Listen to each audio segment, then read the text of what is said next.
O conteúdo a seguir foi produzido para todas as pessoas que apreciam histórias e bons livros, assim como carinhosamente feito para aquelas que possuem dificuldade com a leitura, como portadores do TDAH e deficientes visuais.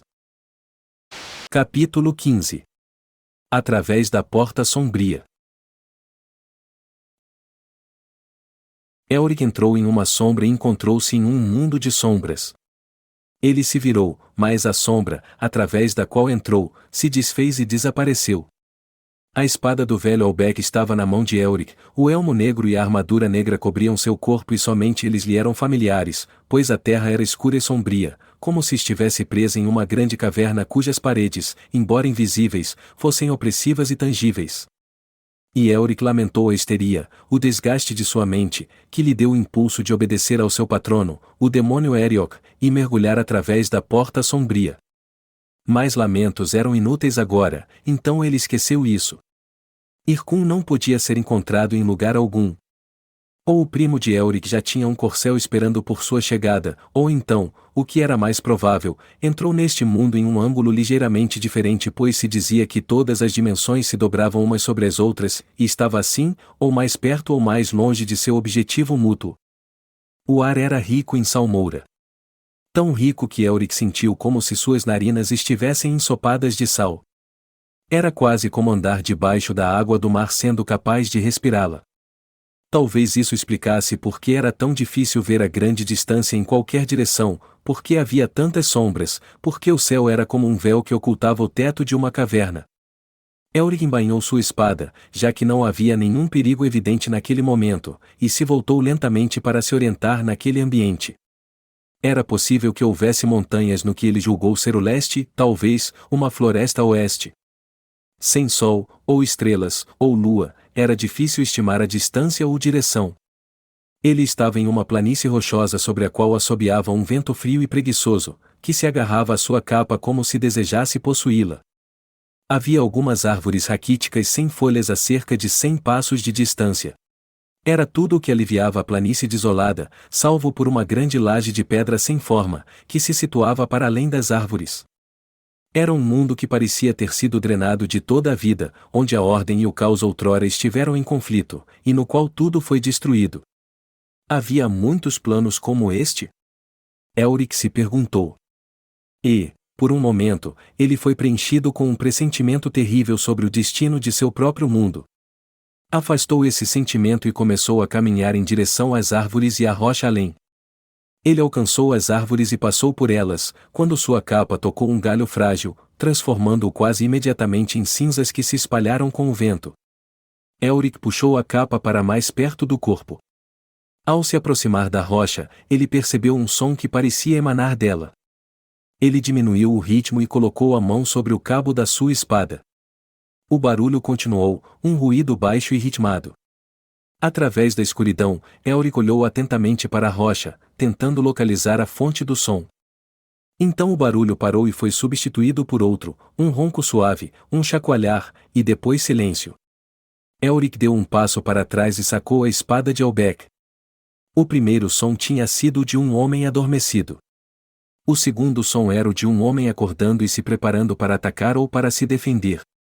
Elric disse: "Eu sou Elric de Melniboné. Eu sou um estranho aqui." E uma flecha passou de raspão perto de seu elmo quase no mesmo momento em que a corda de um arco soou. Elric atirou-se para um lado e procurou cobertura, mas não havia nada onde pudesse se ocultar, exceto a rocha atrás da qual o arqueiro estava escondido. E, então, uma voz veio de trás da rocha. Era uma voz firme e gélida, que disse: "Isso não teve a intenção de feri-lo, mas de mostrar minha habilidade no caso de você querer me ferir.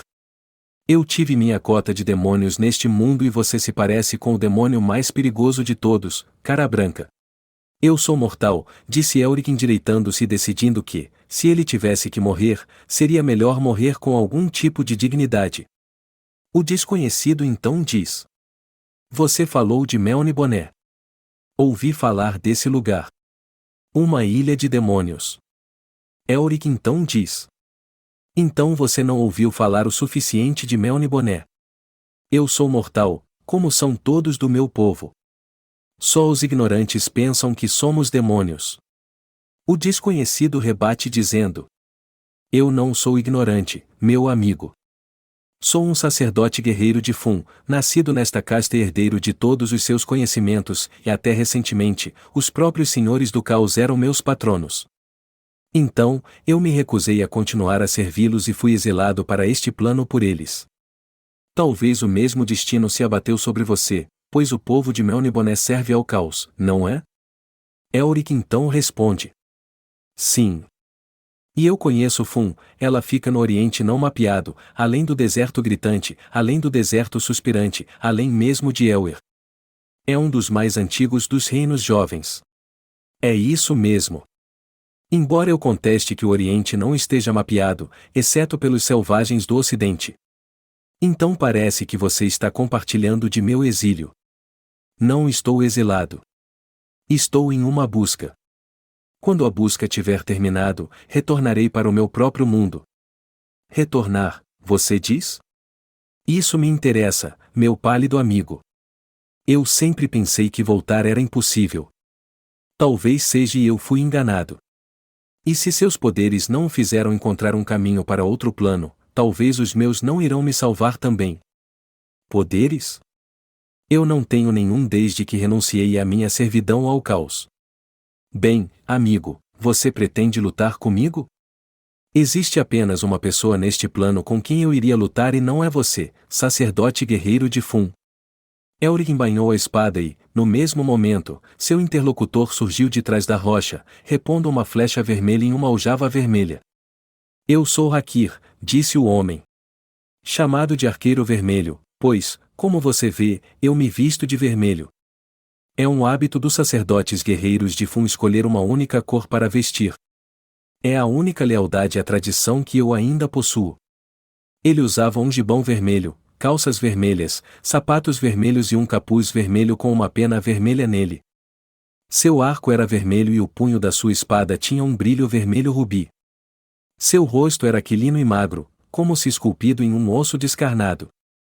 Ele era alto e magro, mas músculos se destacavam em seus braços e torso. Havia ironia em seus olhos e uma espécie de sorriso em seus lábios finos, embora o rosto mostrasse que tinha vivenciado muitas experiências, poucas delas agradáveis. Um lugar estranho de escolher para uma busca, disse o Arqueiro Vermelho de pé, com as mãos nos quadris e olhando Elric de cima a baixo. Mas eu vou fazer um acordo com você, se estiver interessado. Se seu acordo for conveniente para mim, arqueiro, eu vou concordar, pois você parece saber mais deste mundo do que eu. Então Hakir diz: Bem, você precisa encontrar alguma coisa aqui e depois ir embora, enquanto eu não tenho nada para fazer aqui e gostaria de partir. Se eu ajudá-lo em sua busca, você me leva junto quando retornar ao nosso próprio plano? Respondendo Elric diz: Isso parece uma troca justa, mas não posso prometer o que não tenho poder para dar. Eu vou dizer apenas isso.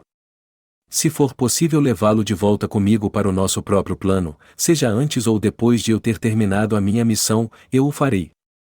Isso é razoável, disse Hakir, o Arqueiro Vermelho. Agora, diga-me o que você procura.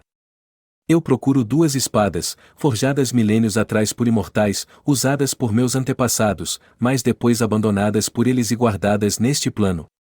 As espadas são grandes, pesadas e negras, e têm runas enigmáticas esculpidas em suas lâminas.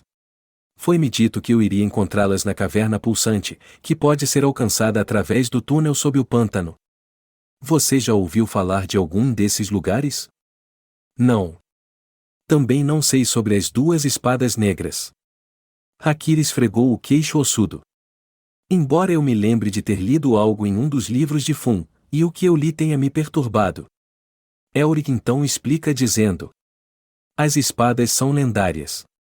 Muitos livros fazem ao menos uma pequena referência a elas e quase sempre misteriosa. Parece haver um tomo que registra a história das espadas e de todos os que já as usaram. E de todos os que ainda irão usá-las no futuro. Um livro atemporal, que contém todo o tempo. Alguns o chamam de Crônica da Espada Negra e nele, dizem, os homens podem ler seus próprios destinos. Não sei nada sobre isso, também. Não é um dos livros de Fum. Temo, camarada Elric, que teremos de nos arriscar na cidade de Amiron e fazer suas perguntas aos habitantes de lá. Há uma cidade neste plano? Sim, uma cidade. Fiquei pouco tempo nela, preferindo o deserto. Mas, com um amigo, pode ser possível suportar o lugar por mais tempo. Por que você não gosta de Amiron? Seus cidadãos não são felizes. Na verdade, eles são um grupo deprimido e deprimente, pois são todos exilados ou refugiados, ou viajantes entre os mundos que perderam seu caminho e nunca o encontraram novamente. Ninguém vive em Amiron por opção. Uma verdadeira cidade dos amaldiçoados. Como o poeta pode observar, sim. Hakir deu uma piscadela irônica para Elric. Mas às vezes eu acho que todas as cidades são assim. Qual é a natureza deste plano onde, pelo que eu posso concluir, não há planetas, nem lua, nem sol? Ele tem algo de uma grande caverna. Há, sim, uma teoria que diz que este plano é uma esfera enterrada em uma rocha infinita. Outros dizem que ele está no futuro de nossa própria Terra. Um futuro em que o universo morreu. Ouvi 1000 teorias durante o curto espaço de tempo que passei na cidade de Amiron. Todas me pareceram ser de igual valor. Todas me pareceram ser corretas. Há aqueles que acreditam que tudo é uma mentira. De modo inverso, então, tudo pode ser verdade. Foi a vez de Elric observar ironicamente. Você é um filósofo, bem como és um arqueiro, amigo Hakir de Fum. E rindo Hakir diz. Se prefere assim. Foram pensamentos como estes que enfraqueceram a minha lealdade ao caos e me levaram a esta passagem.